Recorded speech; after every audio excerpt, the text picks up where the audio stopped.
আসসালামু আলাইকুম। রেখার রান্নাঘর থেকে আপনাদের স্বাগতম। আশা করি ভালো আছেন। তো আপনাদের বুঝতেই পারছেন, আমার রান্না করে আমি সবসময় যা রান্না করি এবং যেভাবে রান্না করি সেই আমার রান্নাটা আপনাদের সাথে শেয়ার করব বলেই আমি একটা চ্যানেল খুলছি। তো আপনারা সবসময় আমার চ্যানেলের পাশে থাকবেন। তো দেখতেছেন আমি এলাচ দিয়ে দিলাম।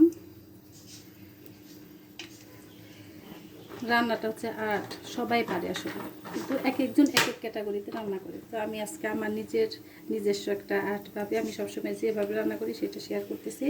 তো এখানে আমি দিয়ে দিলাম আগে, কারণ এটা আগে দিলে আপনার এই তেলের মধ্যে ফ্লেভারটা সুন্দর ছড়িয়ে যায়, ভালো লাগে। 4-5টা তেজপাতা দিয়ে দিলাম এর মধ্যে।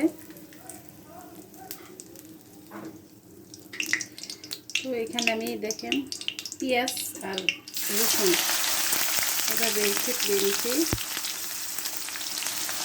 এইভাবে বড় একটা রসুন, অনেক বড়, আর 3টা বড় বড় পিস,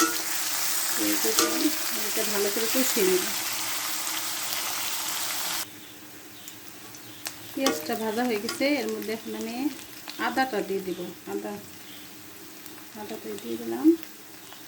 আদাটা একটু তেলের সাথে ভেজে নেব। এখন এর মধ্যে একটু পানি দিয়ে দিলাম। পাটার মধ্যে পানিটা বাড়ছি, এটা দিয়ে দিলাম।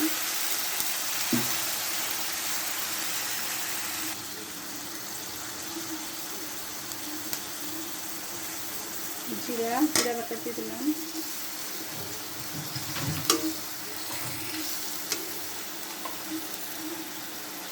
হলুদ গুঁড়া দিয়ে দিলাম। 1 চামচ মরিচের গুঁড়া, 1 চামচ ধনিয়া গুঁড়া, হাফ একটু দিলাম। 1.5 চামচ হলুদের গুঁড়া দিয়ে দিলাম, আর 1.5 চামচ হলুদের গুঁড়া, আর 1.5 চামচ আপনার গোটা সবজির গুঁড়া দিলাম, আর 1 চামচ মরিচের গুঁড়াটা দিলাম। এটি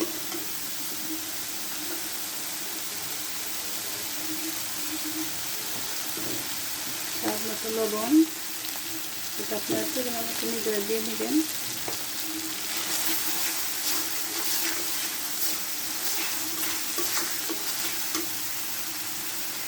এইখানে আমি আস্ত শুকনো মরিচ দিয়ে দিলাম 4টা। এখন ওর মধ্যে গরুর মাংসটা দিয়ে দেবো।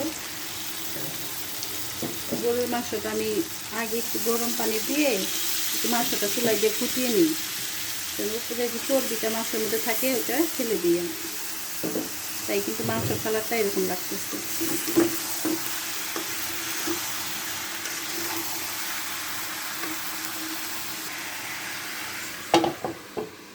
একটু কষানো হয়ে গেছে। এই যে দেখেন আস্ত কয়েকটা ফ্রিজে রাখা কাঁচামরিচ দিয়ে দিলাম।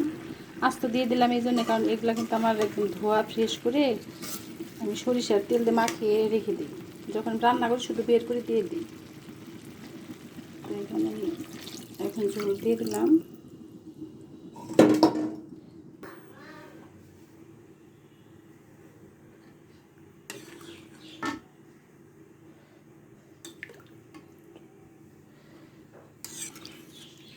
তো ঝোল দিয়ে দিছি, এখন ঢেকে রান্না করে নিব।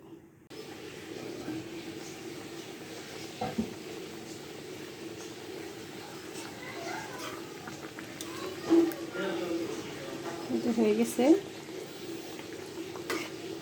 এভাবে রান্না করে দেখেন, খুবই ভালো লাগে।